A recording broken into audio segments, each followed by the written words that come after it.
Gracias por escuchar un nuevo podcast de Sigatoka Radio Noticias, donde realizamos un análisis crítico, profundo y sin filtros.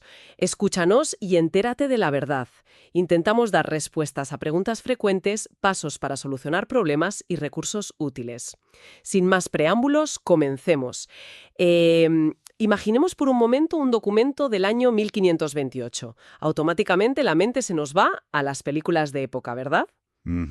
Totalmente. O sea, pensamos en armaduras oxidadas, en galeones de madera crujiendo en medio del océano y, bueno, un rey absolutista dictando órdenes sobre un pergamino con un sello de cera gigante. Todo muy épico, todo guiado por la fe, el honor y la espada. Claro, esa es la imagen clásica que solemos tener de la historia del siglo XVI, ¿no? Existe esta tendencia casi romántica a pensar que la expansión imperial y los descubrimientos eran empresas puramente militares o religiosas. Ya. Preferimos visualizar un mundo impulsado por ideales abstractos y olvidamos que detrás de cada espada, pues había una maquinaria administrativa inmensa.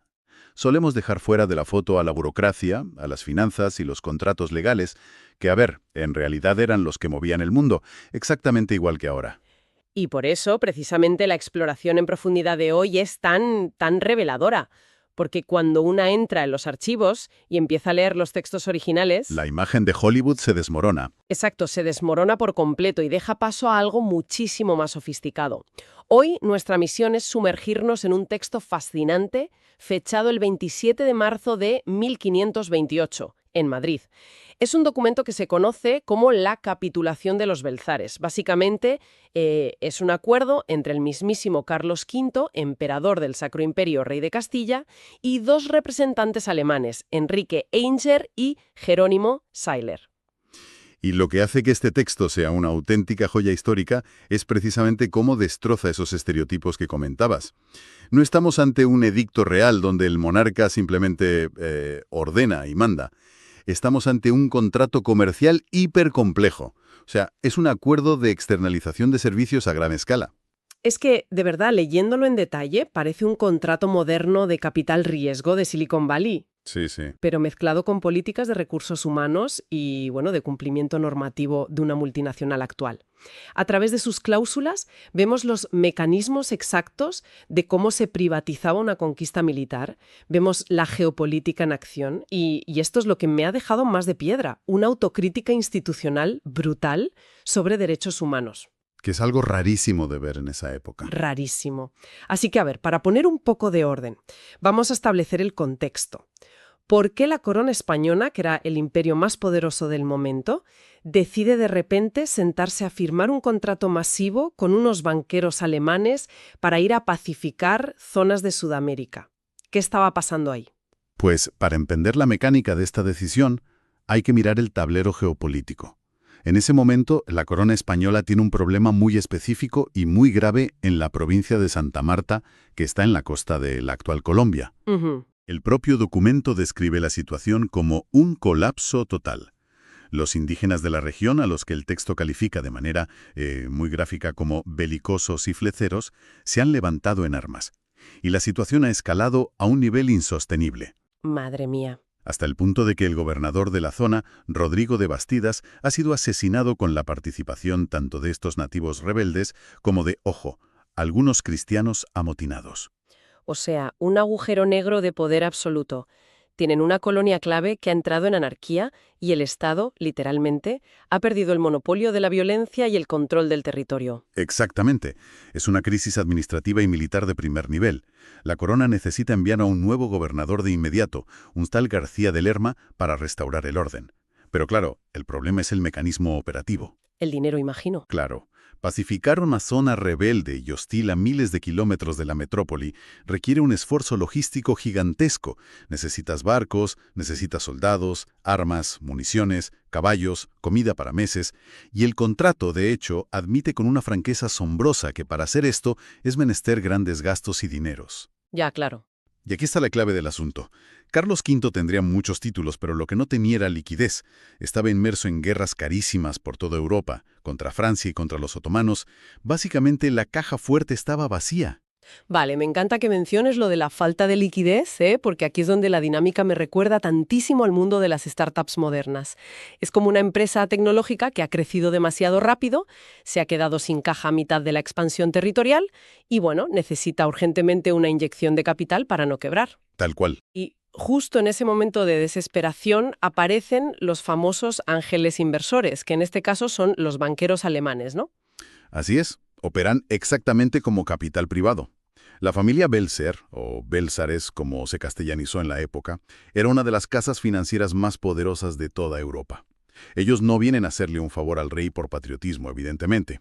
Vienen a ofrecer una solución operativa a un Estado con problemas de flujo de caja, pero, claro está, bajo sus propias condiciones. A ver, explícame la oferta concreta porque me parece de locos. Básicamente los alemanes le dicen al rey, oye, no te preocupes por Santa Marta. Nosotros armamos 4 navíos enormes, metemos ahí a 200 o más hombres armados hasta los dientes y encima los mantenemos con víveres durante todo un año. Y el detalle crítico, todo a su propia costa. La corona española no tiene que desembolsar ni un solo ducado por adelantado. Es decir, 0 riesgo financiero inicial para el Estado. Ese es el núcleo del modelo de privatización, claro. La corona externaliza todo el coste y el riesgo logístico.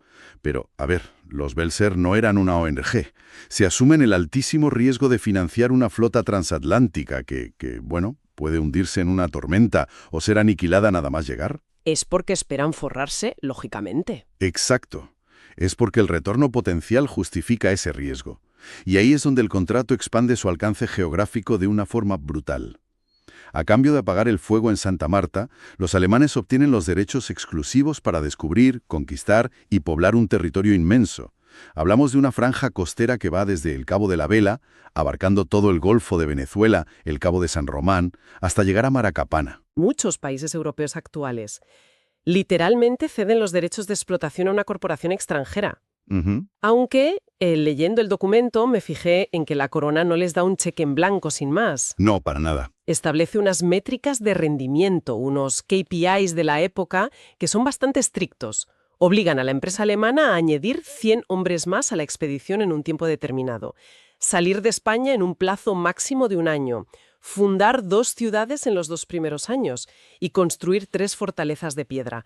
O sea, la empresa privada pone el dinero, pero el Estado fija la infraestructura. Y fíjate en la genialidad administrativa de este modelo. Al final, la corona consigue expandir sus fronteras imperiales, asegurar la defensa militar del territorio y empezar el desarrollo urbano. Y todo ello sin tocar un solo céntimo de los impuestos públicos. Si la expedición fracasa y mueren todos, pues la pérdida económica es exclusiva de los banqueros alemanes. Ya, pero claro, si la expedición tiene éxito, el premio tiene que ser gigante. Si yo soy un banquero en Alemania y voy a arriesgar mi fortuna en barcos de madera hacia lo desconocido, quiero unas condiciones espectaculares. Y cuando leemos la sección de las concesiones y mercedes en este contrato, de verdad, es para quedarse sin aliento. ¿Cómo funcionaba exactamente este ROI, este retorno de inversión para los Welser? Pues los incentivos operaban a varios niveles: político, social y puramente económico. Primero, les otorgan el título vitalicio de gobernador y capitán general de todas las tierras que logren controlar, con un salario anual combinado de 300.000 maravedís. Y además, se les concede el título de adelantado.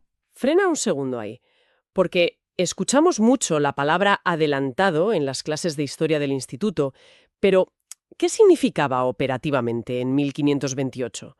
¿Era solo un pin honorífico en la chaqueta o tenía poder real? No, tenía implicaciones masivas. Un adelantado no era solo un nombre bonito. Era la máxima autoridad judicial y ejecutiva en la frontera. Era la persona que adelantaba las fronteras del imperio. Básicamente te convertía en el señor absoluto de la región, con capacidad para repartir tierras, organizar la economía, administrar justicia. Un virrey, vamos. Actuaban casi como virreyes en miniatura, sí. Y lo más importante, el contrato estipulaba que era un título hereditario. Así aseguraban el estatus de nobleza para las futuras generaciones de la familia. Y a esto súmale el oficio de alguacil mayor, que otorgaba el control policial, y la tenencia de las fortalezas, cada una con 75.000 maravedís garantizados al año. O sea, el control absoluto, político, judicial y militar. Pero asumo que el dinero de verdad, el beneficio gordo, no venía de los salarios fijos, sino de las ventajas comerciales. Porque leyendo las cláusulas fiscales, esto parece un paraíso fiscal hecho a medida. Completamente. Se llevan el 4% de todos los beneficios reales para siempre. Tienen exención total del impuesto de almojarifazgo. A ver, explícanos un poco qué era este impuesto, porque da la sensación de que les perdonaban una cantidad bestial de dinero. Pues el almojarifazgo era el impuesto de aduanas, el arancel de importación y exportación que gravaba cualquier mercancía que cruzara el Atlántico. En una expedición que requería llevar absolutamente todo desde Europa, desde clavos para hacer casas hasta la harina o los caballos, este impuesto podía hundir la rentabilidad de la empresa antes de arrancar. Ya, claro, es un pico enorme. Al eximir a los alemanes de este arancel para todos los suministros de uso personal e infraestructura, la corona les estaba regalando un margen de beneficio operativo espectacular. Es como si hoy en día un gobierno le dijera a una multinacional tecnológica: oye, construye aquí tu fábrica y no pagas impuestos de importación de componentes durante una década. Y aparte les otorgan 12 leguas cuadradas de tierra en propiedad. Pero hay un detalle que desde nuestra perspectiva actual resulta casi cómico, aunque imagino que la época era vital. Hay una cláusula que les garantiza sal gratis durante 8 años. Sí, sí. Puede sonar a anécdota sin importancia hoy en día, que la compramos por céntimos en el súper. Pero la sal era el equivalente a la tecnología de refrigeración moderna. En el siglo XVI, y más aún en el clima del Caribe o de Sudamérica, si no podías salar la carne y el pescado, tus tropas se morían de hambre en cuestión de semanas. Claro, no lo había pensado así. El monopolio de la sal solía ser una de las fuentes de ingresos más fuertemente controladas por las coronas europeas. Ceder el acceso gratuito a la sal era ceder un recurso estratégico militar de primerísimo orden. Es fascinante ver cómo negocian hasta el último detalle logístico. Pero hablando de recursos estratégicos, hay una cláusula que creo que rompe totalmente nuestra visión tradicional de esos años, y es la transferencia tecnológica. El contrato exige, como condición innegociable, que los alemanes lleven a 50 mineros alemanes para distribuirlos por las islas, como Cuba o Puerto Rico, y por tierra firme. Eso es. ¿Qué tenían de especial los mineros alemanes para que un rey español los exigiera por contrato? Pues este es uno de los puntos clave para entender que esto no era simplemente un saqueo desorganizado, ¿sabes? La corona era muy consciente de que la fase de robar el oro superficial o lavar pepitas en los ríos se estaba agotando rápido. Para establecer una economía extractiva a largo plazo, necesitaban minería profunda. Entiendo. Y en el siglo XVI, la vanguardia tecnológica mundial en ingeniería de minas, excavación de túneles profundos, drenaje de galerías y metalurgia, estaba en Alemania y en Europa Central. Claro, es como si un país hoy en día condiciona un gran contrato a que le traigan a 50 de los mejores ingenieros de inteligencia artificial del mundo. No querían solo peones, querían el cerebro, el know-how técnico. Exacto. Querían la tecnología punta europea de la época. Ese conocimiento técnico era lo que garantizaba ingresos estables. Y fíjate en un detalle que revela lo globalizado que estaba ya el mercado laboral de alta cualificación. El documento garantiza a estos mineros en el Caribe exactamente los mismos privilegios que ya disfrutaban los mineros alemanes que operaban en las minas de Galicia. Te prometo que eso me voló la cabeza al leerlo. O sea, ya existía una especie de convenio colectivo transnacional para trabajadores altamente cualificados. El talento técnico cruzaba el océano con condiciones prenegociadas de primer nivel. Sí, es una red económica increíblemente moderna. Pero claro, toda esta brillantez organizativa y de innovación financiera pues choca de frente como un tren a toda velocidad contra la realidad humana y sangrienta sobre el terreno. Y aquí es donde el contrato da un giro de volante que te deja completamente descolocada. Porque de repente, en medio de todas estas cláusulas fiscales, el texto inserta de golpe una provisión general redactada en 1526. Y el tono, cambia drásticamente. El cambio de tono es brutal. Pasamos del frío cálculo corporativo a lo que hoy identificaríamos sin duda como un informe del Departamento de Compliance, de cumplimiento ético. Y lo sorprendente no es que exista el texto, sino la franqueza, la crudeza con la que está escrito. En un documento oficial, con fuerza de ley, el monarca admite que por la desordenada codicia de sus súbditos se ha cometido un maltrato atroz contra las poblaciones indígenas. Y no se corta en dar detalles. La lista de horrores que describe el rey parece sacada de un tribunal internacional de derechos humanos. Admite abiertamente que los hacían trabajar en exceso en las minas sin proporcionarles alimento ni ropa.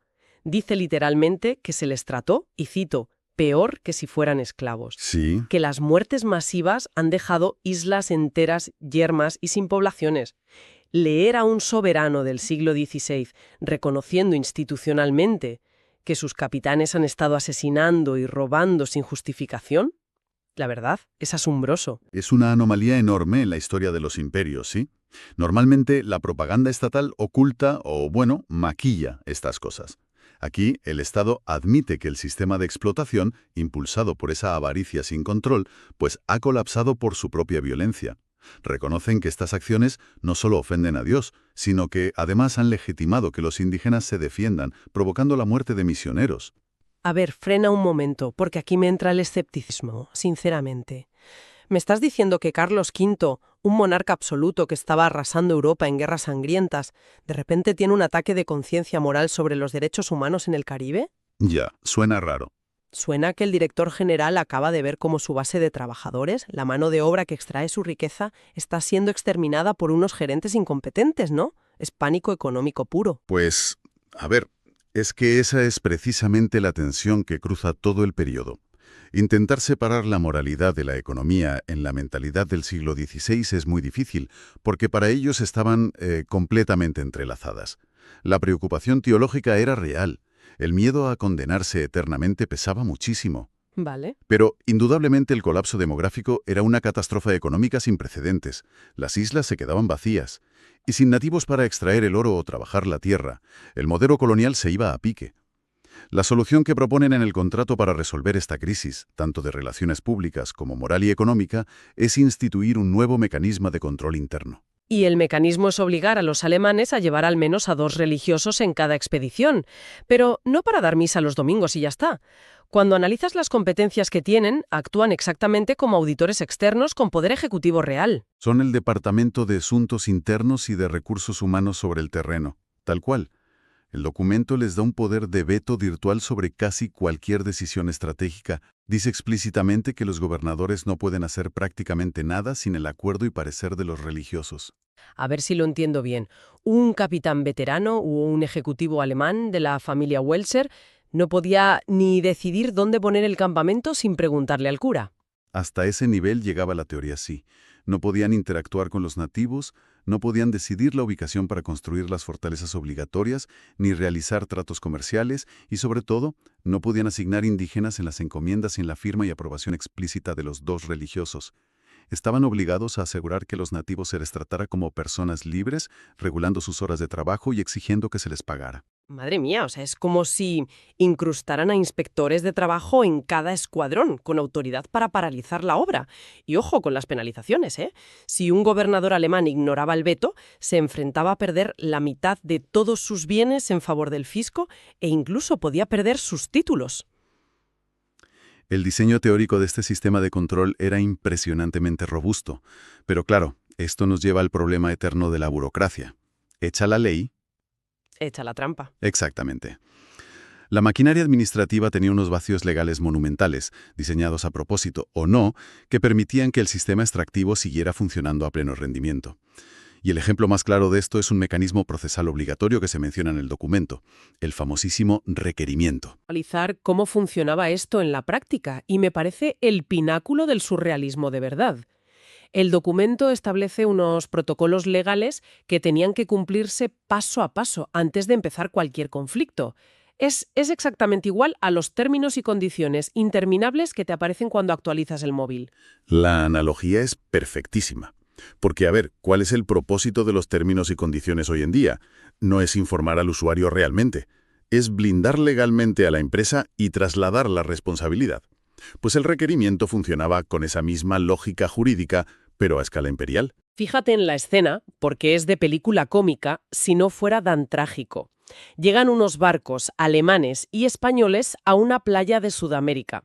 Se bajan, buscan a un intérprete local, que probablemente apenas balbuceaba el idioma, y el notario de la expedición se pone a leer en voz alta un documento legal hipercomplejo en castellano. Así es. Tienen que notificar a los indígenas que han sido donados por un papa a un rey europeo que vive al otro lado del océano, que vienen a enseñarles buenas costumbres, a prohibirles comer carne humana y a requerirles que acepten ser súbditos pacíficos para ser tratados como hombres libres.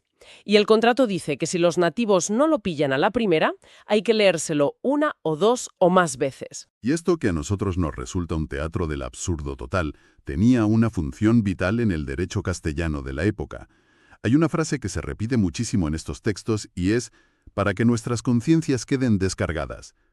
Carlos V necesitaba un mecanismo que transfiriera la responsabilidad moral y penal de la violencia. Al leer el texto, el rey y sus capitanes se lavaban las manos. La responsabilidad pasaba al indígena. Exacto. Si rechazaba los términos, las consecuencias recaían sobre su propia cabeza. Y aquí es donde entramos en el enorme vacío legal, el loophole que desmonta todo ese escudo de derechos humanos que comentábamos antes. Porque el contrato se pasa páginas enteras prohibiendo la esclavitud y el trabajo forzoso. Y entonces llegas a la letra pequeña. Claro, llegas a la letra pequeña y te encuentras la excepción que hace funcionar todo el chiringuito. La cláusula de la guerra justa. El texto es milimétricamente claro. Si los indígenas no aceptan recibir a los religiosos pacíficamente, o si rechazan someterse al imperio, o, y esta es la clave operativa absoluta, si resisten y defienden con mano armada, que no se busquen minas ni saquen de ellas oro, entonces todo el marco de protección laboral se desvanece por arte de magia. Pero claro, a ver, entiéndeme, si de repente unos tipos fuertemente armados desembarcan en tu pueblo y empiezan a excavar en tus tierras para llevarse tus cosas, la reacción humana más lógica y natural, ya sea en el siglo XVI o en el XXI, pues es defender tu casa, ¿no? Claro. Y al ejercer esa defensa natural, activaban la trampa legal. Al resistirse con armas, la expedición, siempre con el notario tomando nota, y teóricamente con el visto bueno del religioso, declaraba que los indígenas estaban en rebeldía injustificada. Y a partir de ese segundo, recibían permiso legal automático para hacerles la guerra justa. Y las consecuencias de perder una guerra justa en esa época eran devastadoras. Pasabas a ser esclavo de guerra directamente. Exacto. Perdías tu estatus de vasallo libre y pasabas a ser cautivo. Lo cual significaba que, bajo la ley, ya te podían encadenar, venderte o forzarte a trabajar en la mina hasta la muerte. Y, lógicamente, el rey se llevaba su trozo del pastel igualmente, imagino. Por supuesto, faltaría más. Cualquier botín de guerra, incluyendo a estos seres humanos esclavizados legalmente, estaba sujeto al impuesto, pagando el famoso quinto real, es decir, el 20% directo de los beneficios. La corona legitimaba la operación. El Estado operaba como un socio capitalista silencioso que se llevaba el 20%, independientemente de si se obtuviera por comercio o por la fuerza. Es que es la paradoja perfecta para definir toda una era. El análisis de este contrato de 1528 nos muestra, la esquizofrenia institucional de un imperio, ¿no? Por un lado, intentan crear un aparato burocrático avanzadísimo para frenar abusos, proteger el capital humano e intentar limpiar la conciencia del Estado. Sí. Pero al mismo tiempo instalan la válvula de escape perfecta, esa excepción legal, para asegurar que la maquinaria extractiva de metales y de expansión territorial no se detenga por nada del mundo. Es que lo que realmente desentierra este documento no es solo una historia de conquistadores, es el acta de nacimiento de la burocracia global moderna. Nos enseña cómo, hace ya 5 siglos, se sentaban las bases de la externalización de servicios estatales, cómo se creaban consorcios internacionales con capital extranjero, transferencia de tecnología y marcos legales transnacionales. Es el origen del compliance corporativo, con todas sus virtudes en teoría y todas sus miserias en la práctica. Ya ves. Y es inevitable ver los ecos de todo esto en el presente. La tensión entre lo que dictan las buenas intenciones de un documento oficial, firmado en un despacho súper cómodo, y lo que imponen los incentivos económicos sobre el terreno, pues sigue siendo el gran dilema del mundo corporativo actual. El modelo de subcontratar el trabajo sucio mientras mantienes una fachada ética impecable es algo que sigue moldeando el mundo. Y sabiendo cómo funcionaba esto, con los religiosos teóricamente el poder para vetar a los militares, cabe preguntarse lo siguiente: ¿hasta qué punto puede la burocracia y la legislación escrita controlar realmente la codicia humana cuando el poder opera a miles de kilómetros de distancia de quien dicta las leyes? Pues sinceramente es una pregunta que 500 años después todavía estamos intentando responder. ¿Tienes alguna pregunta o sugerencia sobre este tema? Compártela en los comentarios. Ayúdanos a llegar a más personas. Comparte este tema en tus redes sociales. No te quedes fuera. Suscríbete ahora y únete a nuestra comunidad para más contenido. Un me gusta nos ayuda mucho a saber qué tipo de contenido te gusta más. Gracias por habernos acompañado. Hasta la próxima emisión.